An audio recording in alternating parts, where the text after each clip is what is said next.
Muito boa noite para quem está chegando. Muito boa noite para todo mundo.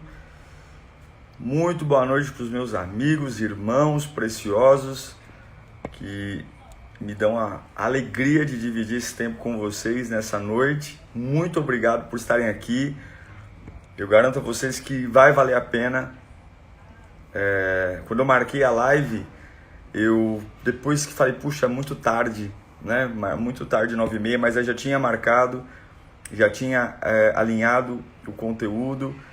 Então, prometo a vocês que essa nós vamos fazer um pouquinho mais tarde. Pretendo não ser cansativo, pretendo ser bem direto e, de verdade, meu coração está ardendo para dividir algumas coisas com vocês, porque o que eu mais escuto é sobre recomeço. Tá? Muito boa noite para vocês. Eu quero dividir algo muito especial e eu prometo para você que eu vou me esforçar para ser objetivo, direto e que você possa dormir hoje com uma lição de casa muito preciosa. Tá? Eu vou terminar a live. Eu não vou conseguir conversar com vocês nesse momento, porque senão eu não vou conseguir passar o conteúdo que eu preciso de forma direta. Vocês podem interagir pelos comentários, eu vou sempre passar o olho aqui. Terminando a live, eu vou colocar no meu story uma oportunidade para vocês fazerem perguntas. E aí as perguntas eu vou respondendo por lá. Mas de verdade, eu não estou fazendo essa live porque eu vou lançar um curso, nem para ganhar dinheiro, nem para aumentar seguidores. Eu não estou fazendo essa live para ter mais engajamento na internet. De verdade, e não é falsa modéstia. Eu estou fazendo essa live porque eu acho que eu preciso dividir algumas coisas com vocês. O que eu mais recebo nos directs do meu Instagram são pessoas desesperadas, sem rumo, na questão emocional, na questão financeira, na questão familiar. E eu vou dizer para vocês que algumas vezes eu me sinto, como que eu poderia dizer, com a vontade de fazer o que eu vou fazer aqui hoje. Dar um chacoalhão mesmo. Dá um chacoalhão, porque é muita vitimização, é um olhar muito profundo para a dor, é um olhar muito profundo para a desgraça. E quando a gente olha para um fio de esperança, a pessoa não tem interesse. Então hoje nós vamos falar muito sobre isso. Eu preciso que você me ajude. Se você conhecer alguém que está passando uma fase de depressão, uma fase de pessimismo, chama essa pessoa para participar. Eu vou fazer uma oração e nós vamos orar e eu vou te dar esse tempo para você chama essa pessoa, fala para ela que vai valer a pena. Não é por mim não, vai valer a pena.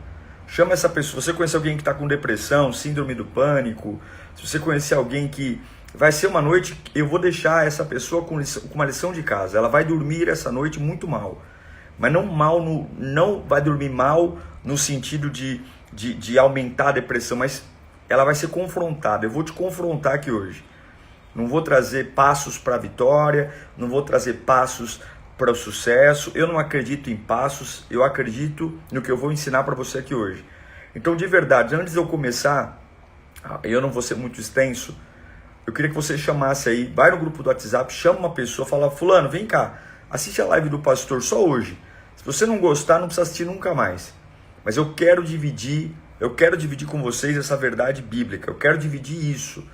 Hoje eu quero derrubar todas as suas desculpas. Todas as suas desculpas. Sabe? Você vai dormir essa noite sabendo que você pode, e não é porque você pode, porque, sorria, não, porque há uma ferramenta em você. Então, por favor, chama pessoas, manda um aviãozinho aí para quem você quiser. Tem aviãozinho aí. Eu não sou de fazer muita live sozinho, acho que faz muito tempo, a maioria das lives que eu faço, as pessoas me convidam, mas Deus me deu essa direção, tá? Então eu queria orar primeiro por isso. Senhor, não é uma noite apenas de fazer marketing, não é uma noite de ficar jogando conversa fora, não, Senhor. Há uma missão aqui, e eu quero dividir com esses meus irmãos essa missão, em nome de Jesus, meu Deus. Eu não tenho a mínima noção de como essas pessoas estão. Mas Deus, se o Senhor achar graça na minha vida, se o Senhor achar graça nas minhas palavras, se o Senhor achar graça no que eu vou ministrar aqui, Senhor, levante essas pessoas. Use, Senhor, essas pessoas. e que haja transformação, que haja avivamento. Em nome de Jesus, amém e amém. A gente está vivendo uma época terrível, sem precedentes, e nós não temos noção do que é essa época ainda. O ano de 2020, pode ter certeza, ele vai ser estudado por muitos e muitos anos, em faculdades, em seminários. Nós vamos ter livros sobre esse ano, muita gente vai estudar esse ano. E tem muita gente destruída esse ano, mas não está destruída só pelo Covid-19. O menor problema é o Covid-19. O maior problema é o que acontece dentro de você.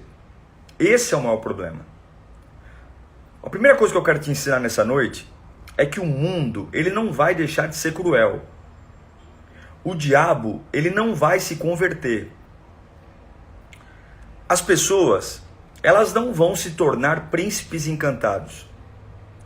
Se você não aprender a lidar com o mundo externo, você vai viver uma vida constantemente desgraçada e como São Paulo, como o clima de São Paulo.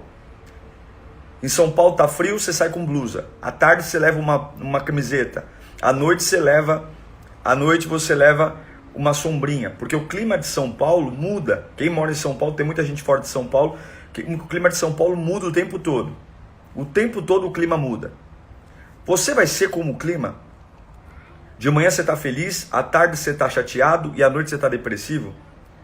A primeira coisa que eu quero te ensinar aqui, eu vou te ensinar a luz da palavra. Você precisa entender a viver uma vida. Quem está anotando, anote isso. Prepare-se para o pior. Se você pensa em recomeçar a sua vida, se você pensa em recomeçar seu ministério, seu namoro, se você pensa em recomeçar, você não pode se preparar para o melhor. Só os fracos se preparam para o melhor. Só pessoas inocentes se preparam para o melhor. Quando você se prepara para o pior, quando você prepara a sua fé para as piores dores, quando você prepara a sua mente para as piores decepções, veja, não é que você quer viver isso, mas quando você prepara a sua mente para as piores decepções, quando você prepara a sua mente para as piores coisas, a gente não vai torcer para isso acontecer, a gente não quer que isso aconteça, a gente não quer. Eu não quero ser traído, eu não sou sórdido, eu não sou masoquista, eu não quero ser traído, eu não quero ser abandonado, eu não quero. Mas eu não posso viver uma vida achando que se isso acontecer é o fim do mundo. Eu não posso viver uma vida achando que se alguém me abandonar é o fim do mundo. E o que eu mais vejo hoje são pessoas dizendo, a minha vida acabou. A minha vida acabou. Os meus sonhos acabaram. O meu futuro acabou. As minhas emoções estão destruídas. Por quê? Porque a pessoa ela só olhou para frente e a única coisa que ela achou que poderia acontecer na vida dela é sucesso, alegria, sucesso, alegria, sucesso, alegria. E a vida não é assim. Não é assim. Não pode ser assim. A vida não é assim. Você pode concordar comigo ou não concordar, mas se você só se prepara para ganhar e não prepara para perder, você não entende o que é o cristianismo. Jesus falou, no mundo você vai ter aflição. Então a primeira lição que eu te dou, eu vou desativar os comentários aqui só um pouquinho, tá? A primeira lição que eu te dou, você precisa se preparar para o pior. Você precisa se preparar para o pior. Não é que eu quero, eu preciso. Segunda coisa que eu preciso te explicar hoje aqui. Quem é o responsável pela sua vida? Quem é o responsável pela sua alegria? Quem é? Quem é a sua fonte? Vou te dar um exemplo. Nós amamos a nossa família. Eu amo minha mãe, eu amo meu pai. A gente vai falar de recomeço profundamente daqui a pouco. Eu amo minha família. Mas quando algum familiar nosso morre, a gente perde um familiar, a primeira coisa que as pessoas falam é: como eu vou viver sem essa pessoa? Como eu vou sobreviver sem essa pessoa? A maioria das vezes que nós perdemos um familiar ou perdemos alguma situação, a gente não sofre só porque o familiar foi. A gente sofre por nós. A gente, quando sai de uma empresa, a gente não sofre porque saiu da empresa. A gente sofre porque a gente pensa, o que vai ser de mim sem essa empresa? Quando um namoro termina, a gente não sofre só porque gostava muito do rapaz. A gente sofre porque a gente diz, como eu vou ficar sem ele? Como eu vou ficar sem ela?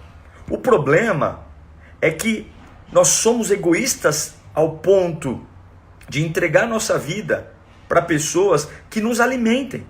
A vida gira em torno de nós e todo mundo nos alimenta. E qualquer coisa da nossa vida que vai embora, a gente sofre.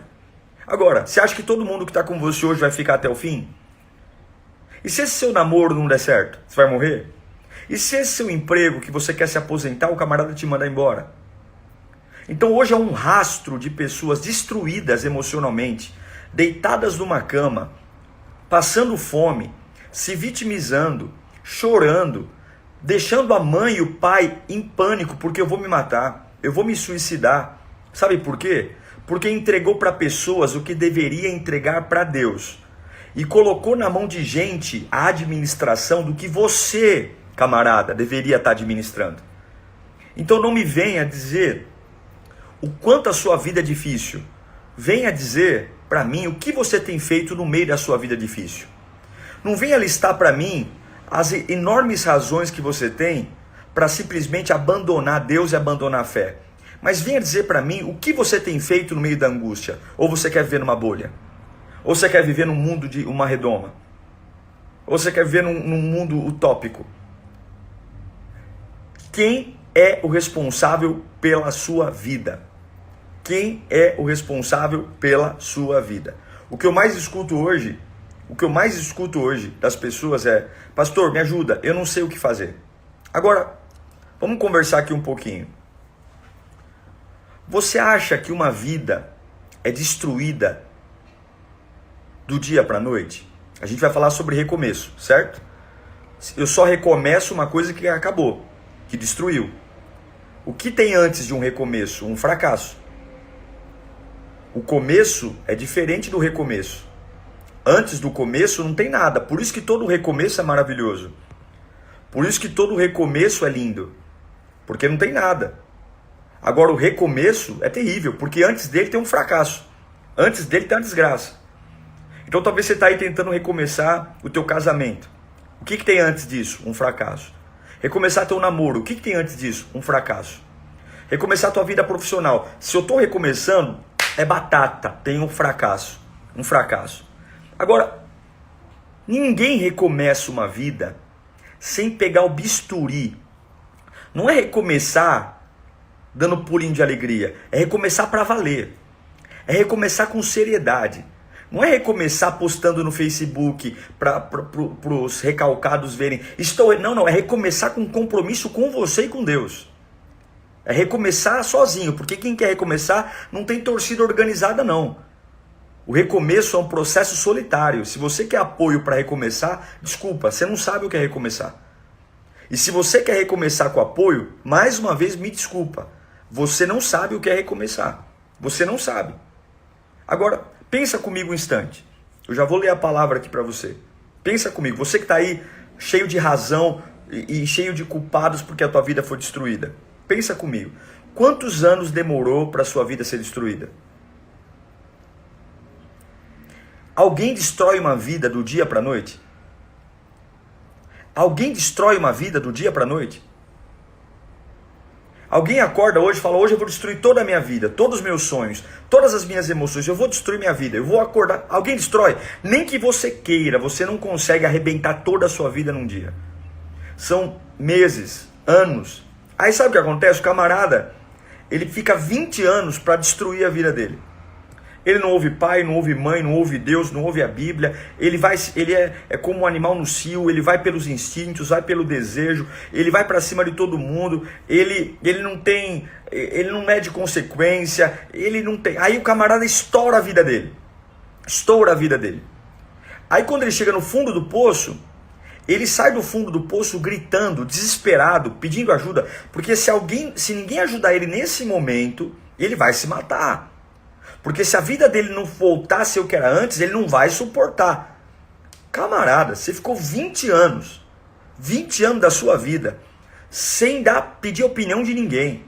Você ficou 20 anos da sua vida, 10 anos da sua vida, trocando os pés pelas mãos. Agora que deu tudo errado, você quer que as pessoas parem a vida delas para ficar secando tuas lágrimas? Agora que a tua vida deu errado, você quer que o mundo paralise para você ser o centro e todo mundo fazer uma força-tarefa para você? Meu camarada, toma vergonha na sua cara, avalie a sua vida. Desculpa se eu estou falando assim, porque a gente precisa acordar. Eu tenho que fazer a autópsia do fracasso.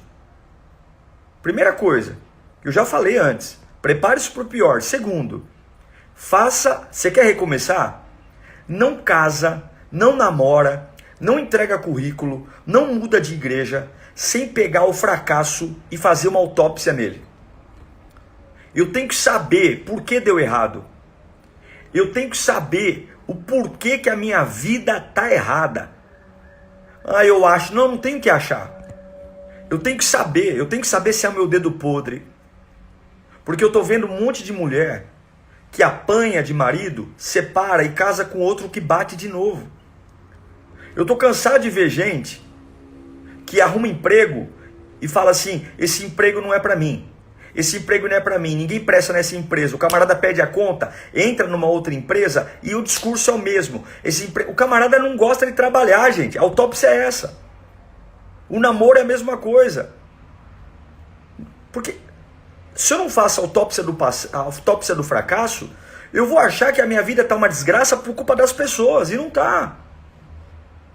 Culpa o diabo, culpa as pessoas, culpa amigo, culpa pai, culpa mãe, só quem não é culpado é a vítima que está na cama, achando que a vida é uma maravilha e que todo mundo é ruim e eu sou bom. Você fez da sua vida uma desgraça. E quem é culpado? Eu vou te dar um exemplo bíblico disso. Fica aí. Vai mandando mensagem que o negócio vai esquentar ainda aqui, viu? Eu nem comecei, o negócio vai esquentar. Vou falar de 2 homens bíblicos. O primeiro é Saul. Isso está lá em 1 Samuel, capítulo 13, versículo 8. Presta atenção. Sobre a importância de saber quem é o culpado. Diz assim, 1 Samuel 13, 8, 14. Não vai embora não, fica aí que você vai ter lição de casa. Ele esperou 7 dias, o prazo estabelecido por Samuel, mas este não chegou a Gilgal, e os soldados de Saul começaram a se dispersar. Ele ordenou, tragam-me o holocausto e os sacrifícios de comunhão. Saul ofereceu então o holocausto, e quando ele terminou de oferecê-lo, Samuel chegou e foi saudá-lo. E perguntou Samuel, o que você fez, Saul? E Saul respondeu, quando eu vi os soldados que estavam se dispersando e que você não tinha chegado no prazo estabelecido e que os filisteus tinham se reunido em Miquimás, pensei, agora os filisteus me atacarão em Gilgal e eu não busquei o Senhor, por isso senti-me obrigado a oferecer o holocausto. E disse Samuel, você agiu como um tolo, desobedecendo ao mandamento que o Senhor, seu Deus, lhe deu. Se você tivesse obedecido, ele teria estabelecido para sempre o seu reinado sobre Israel. Mas agora o seu reinado não permanecerá. O Senhor procura um homem segundo o seu coração e o designou para ser líder do povo. Presta atenção. Saul era o rei. Samuel falou o seguinte, eu vou me afastar durante 7 dias. Havia uma batalha contra os filisteus. Quando eu voltar, eu vou oferecer a oferta. Samuel atrasou 7 dias. O rei Saul viu que Samuel atrasou, o profeta, e falou assim, eu preciso oferecer o holocausto. Eu vou oferecer a oferta. Presta atenção numa coisa.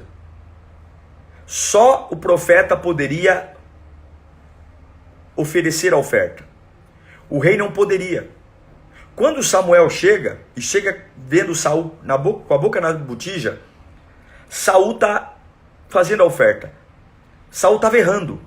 Saul estava cometendo um erro. Aí Samuel pergunta para ele, fica aqui, é só isso que eu quero que você grave. Saul, o que você fez? Em outras palavras, por que você está pecando? Por que você está fazendo bobagem? Sabe o que ele falou? Olha, eu estou fazendo essa bobagem porque você atrasou. Eu estou fazendo essa bobagem porque os soldados estão assustados. Eu estou fazendo essa bobagem porque os inimigos estão se aproximando. Em nenhum momento você vai ver Saul dizendo: eu estou fazendo essa bobagem porque eu errei. Eu estou fazendo essa bobagem porque eu fui um fraco. Eu estou fazendo essa bobagem porque eu fui precipitado. Eu estou fazendo essa bobagem porque a culpa não é de Deus, a culpa não é sua, Samuel, a culpa não é do inimigo, a culpa é minha. Eu errei. A Bíblia diz, deixa eu ver se eu consigo aqui, pronto. A Bíblia diz que porque Saul não assumiu a responsabilidade, não foi porque ele entregou a oferta no lugar de Samuel, não, mas porque quando ele foi perguntado do porquê ele não tinha esperado Samuel, por que ele tinha feito aquele erro, ao invés de ele dizer eu errei, ele culpou as pessoas. Eu vou te dizer uma coisa, sua história pode ser triste, você pode ter uma vida muito difícil, você pode ter sido abusado, sabe? Você pode ter sido traído, você pode ter sido roubado, você pode ter sido penalizado, mas eu quero dizer uma coisa, a vítima, ela sempre é a parte frágil, o vilão sempre é o forte. O vilão sempre é o forte e a vítima é a fraca. Você até pode ser uma vítima, de alguém, mas você não pode se portar como uma vítima, porque a vítima, ela sempre vai esperar que alguém venha aliviar o sofrimento dela. A vítima sempre vai esperar que alguém venha aliviar a dor interna dela. A vítima sempre espera que um terceiro venha socorrê-la da vulnerabilidade, do quarto escuro. A pergunta que eu te faço é: e se ninguém vier? A pergunta que eu faço para você é: legal, talvez até você mereceria que alguém viesse te ajudar. Talvez você até mereceria que tivesse um apoio, que alguém te ligasse, que alguém te mandasse um pouco mais o WhatsApp, que alguém se importasse. Talvez você até mereceria, mas a pergunta que eu te faço é: e se ninguém se importar com você? E se ninguém mandar mensagem para você? E se ninguém se solidarizar? Você vai morrer? Você vai morrer? Agora eu vou te dar um outro exemplo. Saul perdeu o reino porque ele não foi culpado. A culpa era do outro, Eu errei porque é o outro. Olha, eu tô assim porque é o que fizeram comigo. Mas isso não muda, porque a vítima não tem poder. Aí você pega um exemplo de Davi. O que Davi fez? O erro de Davi foi muito maior que de Saul. O erro de Saul foi ter entregue uma oferta a Deus no lugar do profeta. O erro de Saul foi fazer uma oferta a Deus no lugar do profeta Samuel. Olha o erro de Davi. Davi adulterou. Primeiro, Davi deixou de ir para a batalha. Davi adulterou. Davi assassinou o marido, mandou matar o marido da mulher que ele teve relação. Davi fez se você somar, o que é mais grave? Entregar uma oferta no lugar do profeta ou parar de ir para a batalha, adulterar e cometer um assassinato? Na minha opinião, o pecado de Davi é muito mais grave, é muito mais perigoso. Mas quando o profeta Natan entra no palácio de Davi e pergunta para ele: Davi, o que você fez? Olha a resposta de Davi, 2 Samuel 12:13. Então Davi disse a Natan: pequei contra o Senhor. Pequei contra o Senhor. Vamos lembrar de Saul? Saul entregou a oferta no lugar de Samuel para Deus e fez errado. Samuel pergunta: Saul, o que você fez? Olha, o que eu fiz foram os soldados. Foi por culpa do rei, foi por culpa do inimigo, foi por culpa de você que atrasou. A culpa não é minha. Eu fiz errado porque vocês falharam comigo. A resposta de Davi para Natan: pequei contra o Senhor. Querido, a graça está disponível. Mas se você não assumir sua responsabilidade, não assumir para se punir, não assumir para cortar o pulso, mas fazer uma autópsia do fracasso e diante de Deus falar: Senhor, tá aqui, ó, eu tenho parte nisso. O que eu mais ouço são frases jogadas ao vento, sabe? Pastor, eu não sei o que acontece comigo, eu não tenho sorte no amor. Você não tem sorte no amor, camarada? Que você tem? Aonde você tem encontrado seus companheiros? Será que você não tem sorte no amor? Ou você não tem critério, ou você só lembra de Deus quando dá errado. Pastor, não sei o que acontece comigo. Eu trabalho e não prospero. Você estuda? Você se dedica? Você tem uma avaliação clara se você está atualizado no mercado? Se você faz cursos complementares? Será que a culpa é do governo? Será que a culpa é do Estado? Será que a culpa é do seu patrão? Você nunca é culpado, então. Porque pessoas saem da igreja, a igreja é culpada. Pessoas saem da empresa, a empresa é culpada. Pessoas terminam o relacionamento, os outros são culpados. Saem embora de casa, o pai que não presta. Quer dizer que eu sempre sou bom. Nós vamos ter muitas lives a partir de agora sobre esse tema. Mas eu não quero começar a falar para você como subir a reconciliação, o recomeço, sem primeiro descer na ruína e entre os escombros saber o que aconteceu. Tudo que Saul fez foi entregar uma oferta no lugar de Samuel. E tudo que Davi fez foi adulterar e assassinar. Deus perdoa Davi e não tira o trono, e Deus condena Saul. A pergunta que eu quero te fazer é: você é uma criança ou você é um adulto? Responda para mim. Você é uma criança ou você é um adulto? Adultos pagam contas. Adultos vão trabalhar não porque querem, mas porque precisam. Quando a gente vira um adulto de verdade, a gente não faz só o que quer. A gente faz o que precisa. Se você falar para mim que é gostoso levantar para ir trabalhar num dia de chuva, eu vou dizer para você que não. E por que vamos trabalhar num dia de chuva? Por que enfrentamos um metrô lotado? Porque a gente precisa. Porque eu tenho que pagar a conta. A criança não. A criança, quando está chovendo, até o pai tem dó. A criança não tem responsabilidade. É o pai que dá ela. Agora a pergunta que eu te faço é: você é um adulto ou você é uma criança? Eu não estou falando de barba na cara. Eu não estou falando de cabelo comprido. Eu não estou falando de puberdade. Eu estou falando de vida. Você é um adulto ou você é uma criança? Porque o meu corpo, ele cresce e ele desenvolve involuntariamente. Eu querendo ou não, eu vou entrar na puberdade. Eu querendo ou não, eu vou envelhecer. Sabe qual é o nosso erro? A gente acha que a nossa alma e o nosso espírito amadurece naturalmente como o nosso corpo amadurece. Assim como eu não percebi minha barba ficar branca, assim como eu não percebi os pés de galinha que estão nascendo, eu acho que talvez a minha alma naturalmente vai crescendo, vai amadurecendo. Agora, esse é um ledo engano. Diferente do corpo, o espírito e a alma não amadurecem. Se você não trabalhar no amadurecimento deles, nunca haverá um amadurecimento natural. Esse é o nosso problema. A gente acha que porque envelhece com o corpo, a alma naturalmente também envelhece junto e amadurece junto. E isso não é. Nós temos hoje adultos infantis. Pessoas que não suportam nada.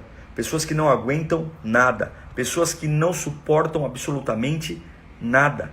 Não suportam pressão, não suportam cara feia, não suportam não suportam pressão, não suportam nada. E quando você vai pensar no reino de Deus, o reino de Deus é o reino da pressão. É o reino da angústia. É o reino da dor. E tudo que a gente não suporta é isso.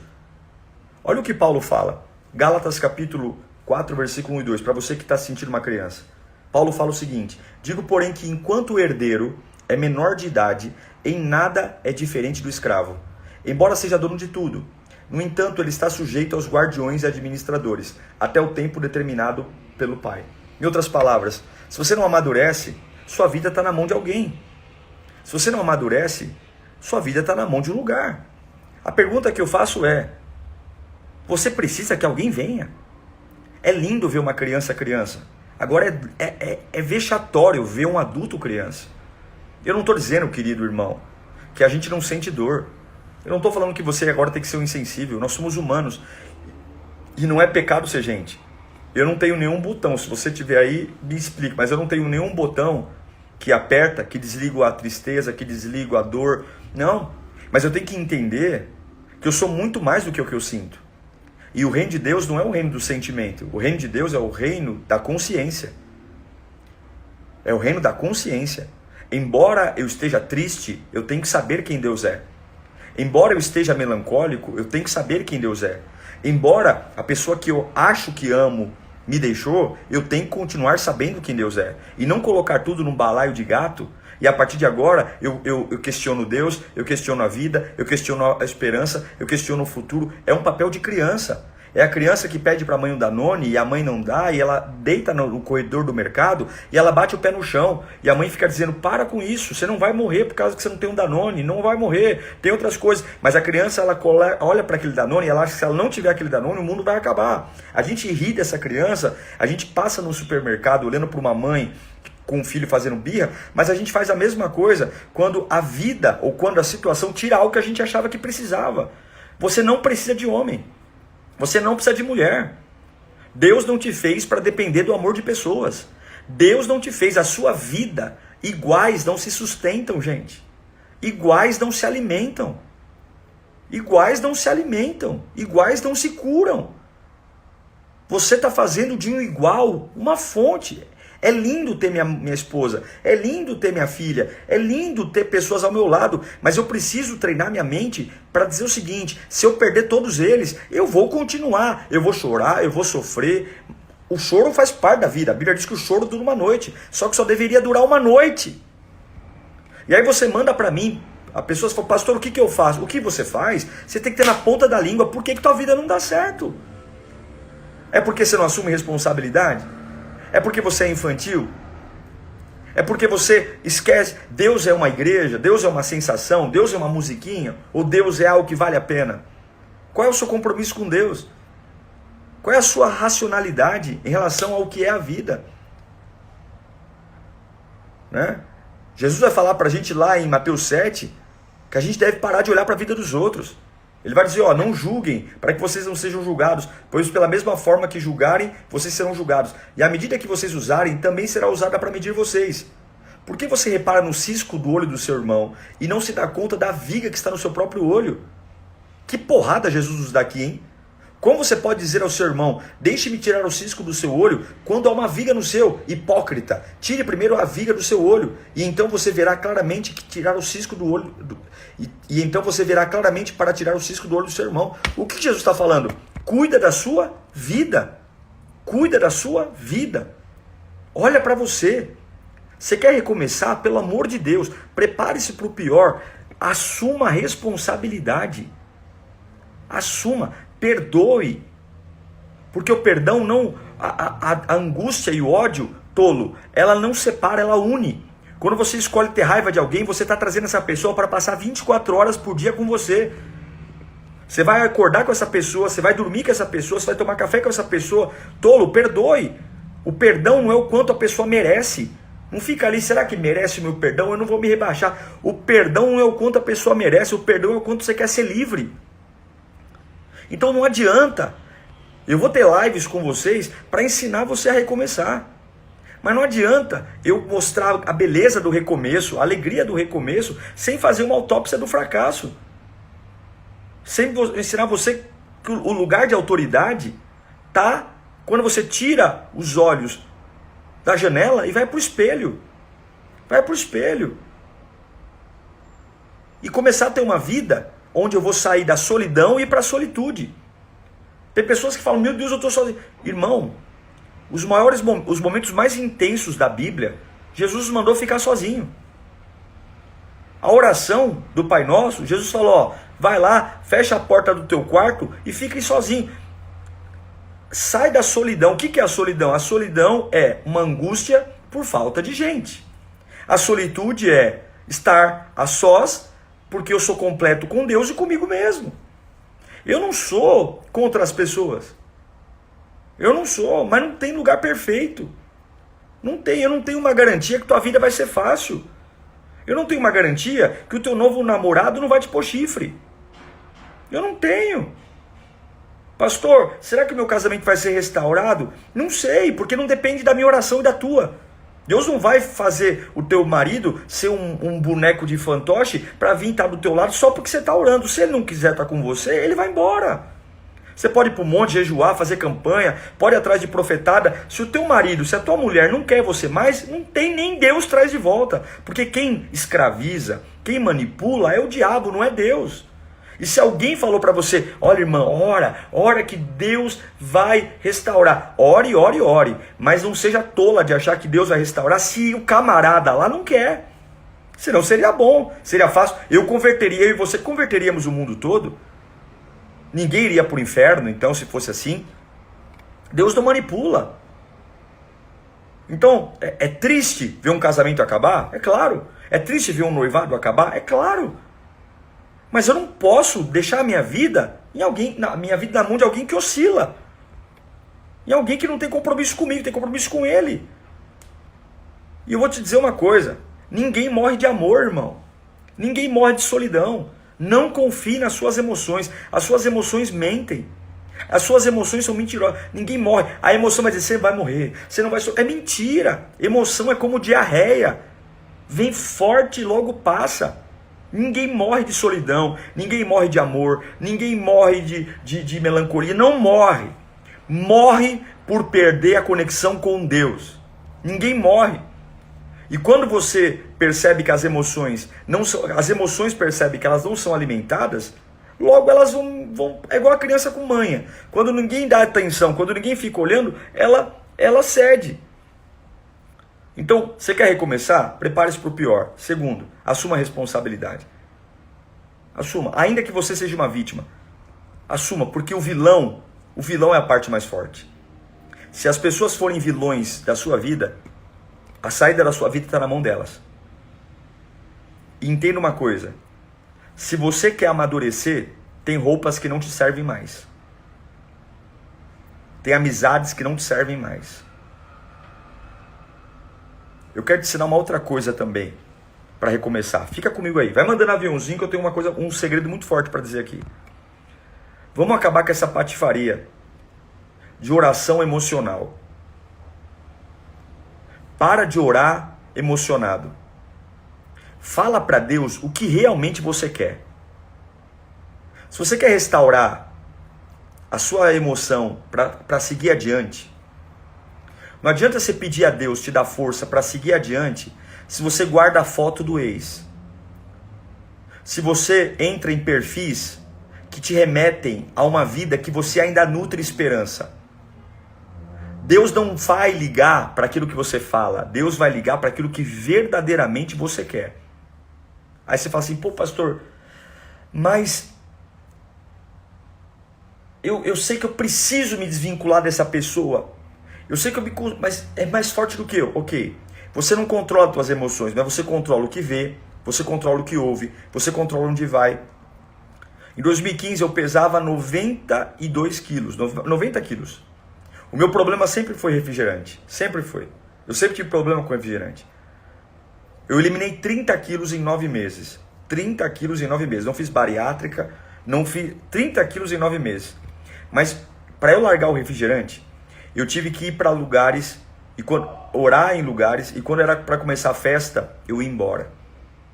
Se você colocar uma Coca-Cola na minha frente agora, e só tiver Coca-Cola, eu tiver com muita sede, eu vou dizer para você, sem nenhum tipo de sofrimento, obrigado, eu não quero beber isso. Sem nenhum tipo de sofrimento. Por quê? Porque quando eu sofri lá no começo de 2015 para largar o refrigerante, eu tive que ser radical. Eu não vou em lugar que tem refrigerante. Eu não vou sentar uma mesa, porque eu sei que se eu sentar perto, eu vou querer tomar. Se eu olhar, eu vou. Então é o seguinte, se você quer recomeçar a sua vida e você quer se desvincular de algo, para de fazer oração emocional. Seja radical. Bloqueia a gente que te lembra dessa pessoa do WhatsApp. Irmão, a sua vida é preciosa. Para de querer fazer média com os outros. Cuida da sua vida. A Bíblia diz que adianta eu ganhar o mundo inteiro e perder a minha alma. A sua amizade é linda, maravilhosa, até o ponto que ela não apague a sua luz. Tenha um compromisso, porque se você estiver bem, a sua família melhora, os seus amigos melhoram. Agora, se você estiver mal, todo mundo sofre. E o que eu mais vejo hoje é gente inocente sofrendo de tabela por pessoas mal amadas, pessoas destruídas. Ou você acha que você destruído é só você que sofre? Tua mãe não sofre, teu irmão não sofre. Ou você acha que as pessoas que te amam não sofrem? Você acha que as pessoas que se importam com você não ligam para o que você está vivendo? Então, se você quer mudar, Deus nunca vai te cobrar pelo que você não pode fazer. Deus nunca vai te cobrar por aquilo que você não alcança. Não se puna por isso.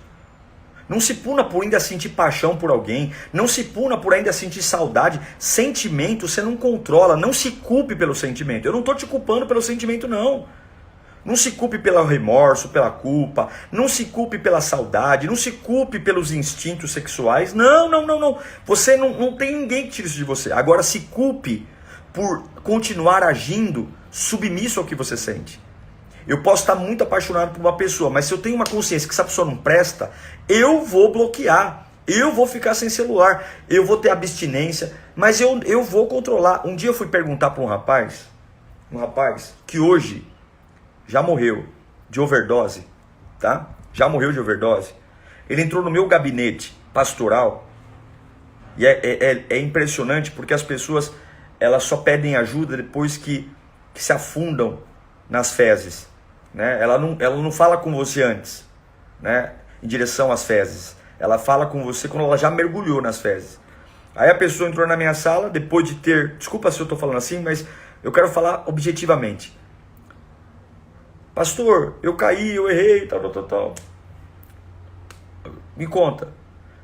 Não, eu fui lá, não resisti e fui na biqueira, usei droga, tal. Essa pessoa já está morta hoje, tá? E eu fiz uma pergunta para ela. Minha pergunta foi a seguinte: fulano, me explica o seguinte. Quando você está com aquela vontade, vou usar um termo aqui, aquele tesão de usar droga, aquela vontade de usar droga, aquela vontade incontrolável, né, dar uma cheirada. Você fica doido assim, você fica cego.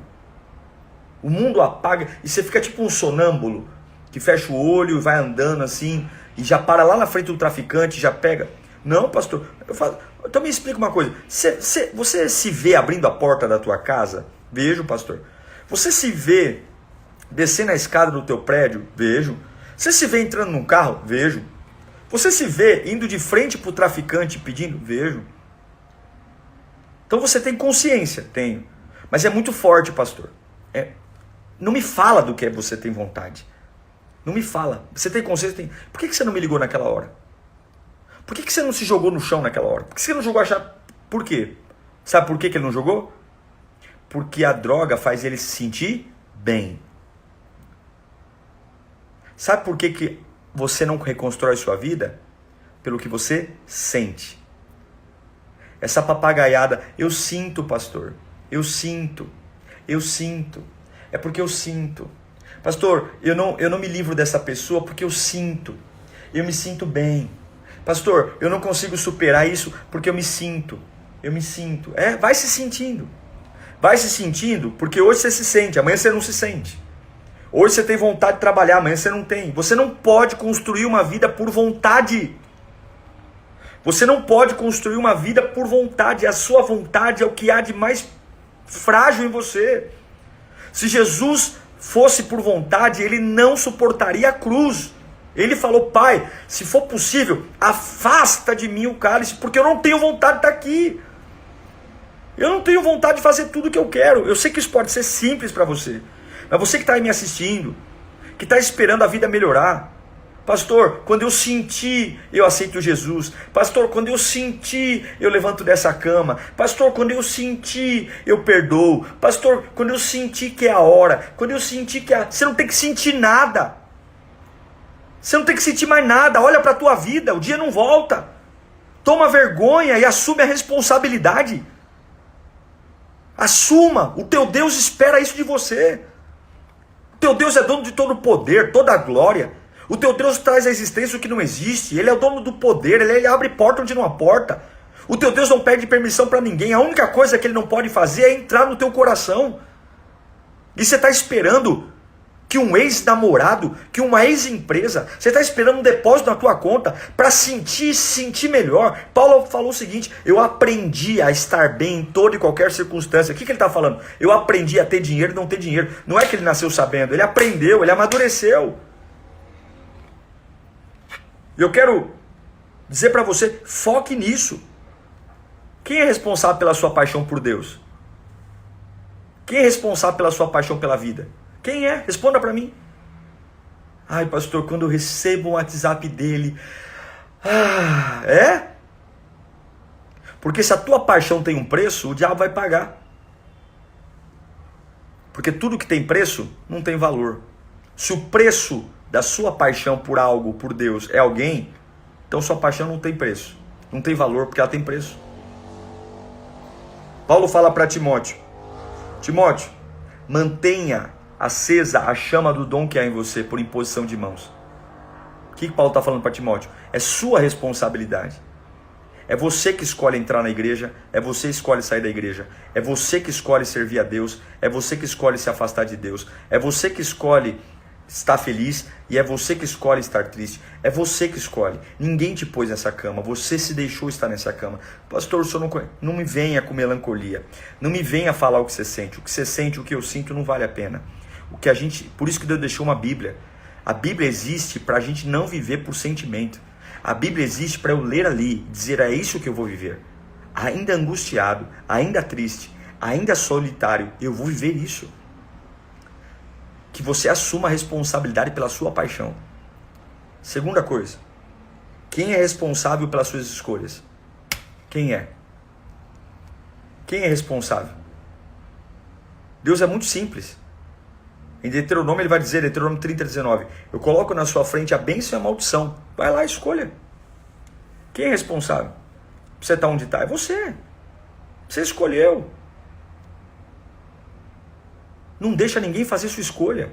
Escolha você. Toma a decisão de escolher. Eu vou escolher parar de fumar. Vai babar, vai sofrer, mas vai no médico, sabe? Eu vou escolher parar de ser sensível. Eu vou escolher e eu vou andar de um jeito diferente. Vai começar de um jeito doído. A alma vai gritar, mas escolha. Escolha, não deixa a vida te escolher. Não deixa as pessoas te escolherem. Tem gente que brinca com você, tolo. Tem pessoas que já descobriram tua fraqueza e te desequilibram só para você passar vergonha. Tem pessoas que já descobriram que você tem pavio curto e criam aquela ironia em sua volta, porque tem pessoas que te afetam sorrindo. Tem gente que te destrói dando risada. Tem pessoas que têm o dom de enfiar a espada, o dom de apunhalar.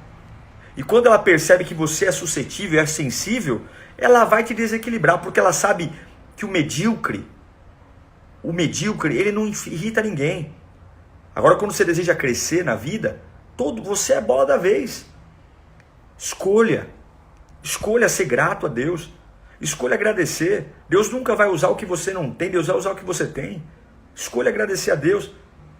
Escolha quem é responsável por sua paixão, quem é responsável por suas escolhas e quem é responsável pelo que você pensa. Isaías vai dizer, Isaías 55:9, que assim como os céus são mais altos do que a terra, também os meus caminhos são mais altos do que os seus caminhos. E os seus pensamentos mais altos do que os meus pensamentos. O que você escolhe pensar? Fofoca? Gente mequetrefe? Quem são seus amigos? Sabe, o que me espanta não é as pessoas falarem mal uma das outras. O que me espanta é como algumas pessoas, para falar mal de alguém, se sente tão confortável para falar para outra pessoa mal de alguém. Vou dar um exemplo clássico. O que me espanta não é o que as pessoas falarem mal de mim. O que me espanta é as pessoas que falam mal de mim se sentirem tão confortáveis de falar mal de mim para você. Por que você ouve? Por que as pessoas se sentem confortáveis em falar mal da vida dos outros para você? Pastor, mas eu não abro minha boca. Eu fico calado. Eu não falo nada. Por que eles se sentem confortáveis? Sabe por quê? Porque sabem que você tem um caráter duvidoso. Porque coisa bonita é quando a gente corta a conversa fiada. Porque a gente não tem tempo. Você é uma esponja. Você não é neutro. Se absorve. A minha Bíblia diz: bem-aventurado o homem que não anda segundo o conselho dos ímpios. Andar com ímpio só se você for sal e luz. Se você for influenciado, não ande. Que não se detém no caminho dos pecadores. Não dá para andar com gente que não tem a mesma fé que a minha. Não dá. Mas é amigo de... Não dá. Você não é neutro. Você não é Deus. Você é homem. Tudo que você ouve entra no teu coração. Mas eu tenho maturidade. Não tem. Se o ambiente que você vai não alimenta a sua fé, se você está com pessoas, essas pessoas elas exercem influência sobre você, se afaste delas. Porque elas vão influenciar nos seus pensamentos. elas vão influenciar. E eu tô vendo um monte de gente com a vida derrubada, dando conselho pra gente que tá melhor do que ele. Ou, em outras palavras, gente que tá ouvindo gente que tá pior. Porque é uma carência desenfreada. É uma carência. Se você não... Você tem que entender o que você vai escolher ver, pensar, ouvir. Você tem que escolher. Um pensamento errado produz uma vida errada. O pensamento correto produz uma vida correta. Nós vamos ter algumas lives sobre recomeço. Hoje é o grosso. Eu vou liberar os comentários aqui que nós vamos orar. Eu vou orar por você. Eu vou orar. Eu quero orar por você. Nós vamos orar. Você vai dormir hoje. Antes de você dormir. Você que está em cima de uma cama. Você que está aí. Pastor, eu não sei por onde começar. Para de sentir pena de você. Para de sentir pena. Não vem com essa papagaiada de sentir pena. Não vem me dizer o que os outros fizeram com você. Não vem, isso não muda a vida. A Bíblia conta a história de um paralítico que ficou 38 anos. 38 anos para entrar num tanque para ser curado. Tanque de Betesda. 38 anos. Meu Deus do céu. 38 anos é tempo pra caramba. É ou não é? Com 38 anos não daria para fazer um carrinho de rolemã? Com 38 anos não daria para pular de paraquedas? Com 38 anos não daria para fazer uma estratégia? O camarada ficou 38 anos para ser curado. Aí Jesus chega lá. Jesus pergunta para ele o seguinte: você quer ser curado? Pô, ele está na frente de Jesus. Jesus está na cara dele. Jesus está falando: você quer ser curado, camarada? Sabe o que ele responde? Eu não tenho quem me coloque no tanque. Jesus não perguntou se ele quer ir para o tanque. Jesus perguntou se ele quer ser curado.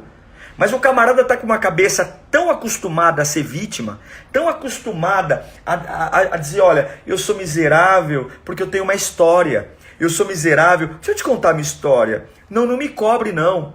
Não me cobre força porque eu tenho uma história. Não, não, não, não, não, não me cobre, não, não, não fala grosso comigo não, porque eu tenho uma história. Não, não, por favor, não pega leve comigo, porque eu tenho uma história. Olha, se eu te contar a minha história, há 38 anos que eu quero entrar naquele tanque, mas toda vez que eu me aproximo para entrar no tanque, alguém entra na minha frente. Há 38 anos, e agora Jesus está olhando para ele, dizendo: você quer ser curado? Você quer ser curado? Eu não tenho que me coloque no tanque. Você tem que parar de contar essa mesma história, que explica tudo, mas não resolve nada. Você tem que parar de contar essa história que explica o porquê você está nessa desgraça de vida, mas não te tira daí. Deus não está nessa história. Aquele homem não conseguiu ver Cristo, porque ele era um papagaio que repetia a mesma história.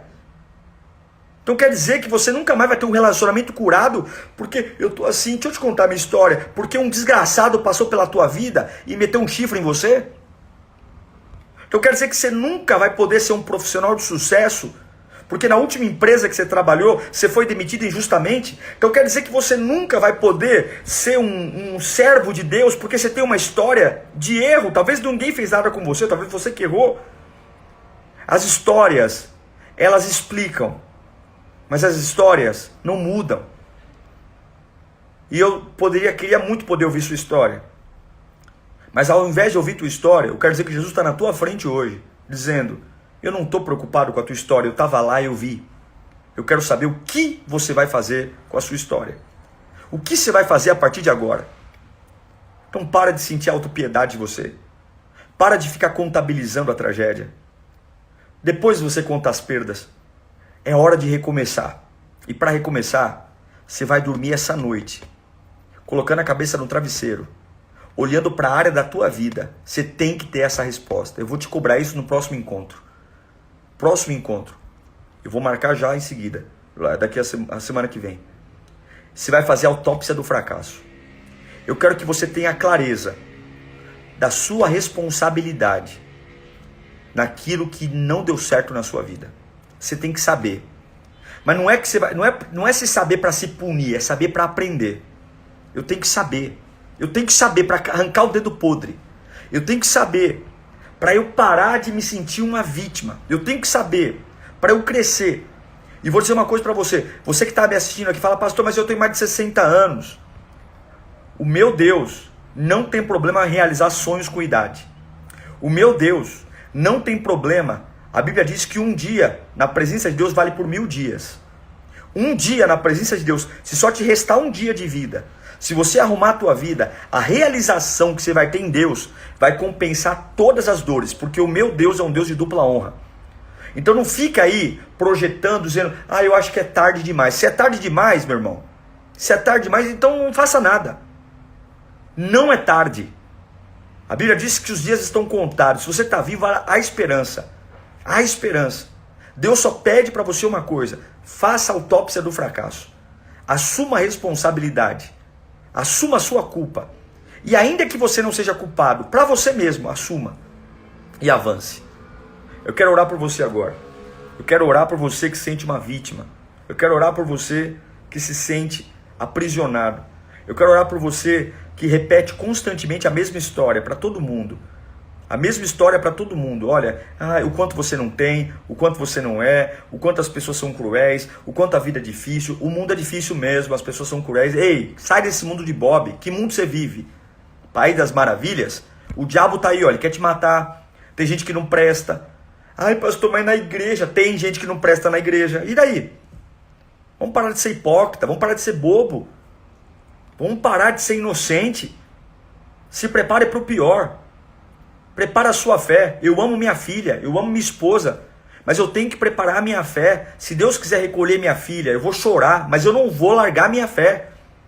Eu amo minha esposa, se Deus quiser levar minha esposa, eu não vou perder minha fé. O senhor está louco? Não estou louco, mas eu tenho que me preparar para suportar tudo.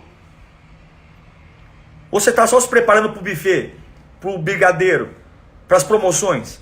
Ou você acha que você nunca vai chorar? Ou você acha que isso é unanimidade? Todo mundo fala bem de você. Todo mundo só te elogia. Todo mundo só olha para você e te elogia. Tem gente falando mal de você agora. Tem gente que não vai com a tua cara. Tem gente que você vai fazer o melhor do mundo para ela e ela vai ver defeito. E daí? Vai ver defeito. Você vai morrer por causa disso? Vai sofrer por causa disso? Sua vida está na mão de quem? Ou você quer que o mundo inteiro seja seu? Então quer dizer que as pessoas têm que pisar em ovos com você. Porque se as coisas saírem do seu controle, o mundo para. O mundo tem que convergir para aquilo que você acredita. Vamos crescer, gente. Porque tem hora que o diabo está ficando desempregado. Tem hora que o diabo fala, quando eu chego para destruir o camarada, ele já se autodestruiu. Para de tirar o emprego do diabo. Deixa o diabo destruir. Para de se autodestruir. Vamos ser maduro. Se prepara para a ofensa, se prepara para a calúnia, se prepara para a difamação, se prepara para o desemprego. E Deus vai te usar. Eu tenho 2 minutos, quero orar por você. Em nome de Jesus. Em nome de Jesus. Espírito Santo. Entra nessas casas agora. Quebra toda maldição. Toda cegueira, toda fragilidade. Todos os anos que foram desperdiçados com esse sentimento inútil de repetir uma história fracassada que não muda nada. Agora, em nome de Jesus, Espírito Santo, eu creio que tu está aí. Eu creio que tu és vivo, eu creio que tu és poderoso, eu creio que tu és real. O Senhor não é uma sensação, o Senhor não é uma música, o Senhor não é um calafrio, o Senhor é o próprio Deus. Em nome de Jesus, meu Pai, em nome de Jesus, acorda essas pessoas, tira as escamas, elas vão dormir agora e elas vão pensar na vida, elas vão levantar com lição de casa e elas vão colocar a vida no altar, elas vão liberar as pessoas, elas vão liberar as empresas, elas vão liberar as histórias e elas vão reerguer algo, ainda que seja na humildade, ainda que seja na cinza, mas serão curadas, libertas, restauradas pelo poder de Jesus. Em nome de Jesus, se o Senhor é vivo, eu declaro que o teu coração vai arder a partir de agora, e a tua alma vai pegar fogo, e a esperança vai voltar. A esperança não é dinheiro, não é apoio, não é marido, não é esposa, é esperança entre Deus e você e Deus. Repita comigo, graças a Deus. Repita comigo, eu recebo. Deus te abençoe, essa live vai ficar salva, tenho 20 segundos, te amo em Cristo, Muito obrigado por ter estado comigo e nós vamos ter outros capítulos e eu vou te ensinar a recomeçar. Eu espero que essa noite tenha sido uma bênção na sua vida, eu espero. E se eu falei algo duro aqui, não foi contra você, não, foi para acordar você, para confrontar você. Eu te amo e você é uma bênção para o reino de Deus. Um beijo, tchau!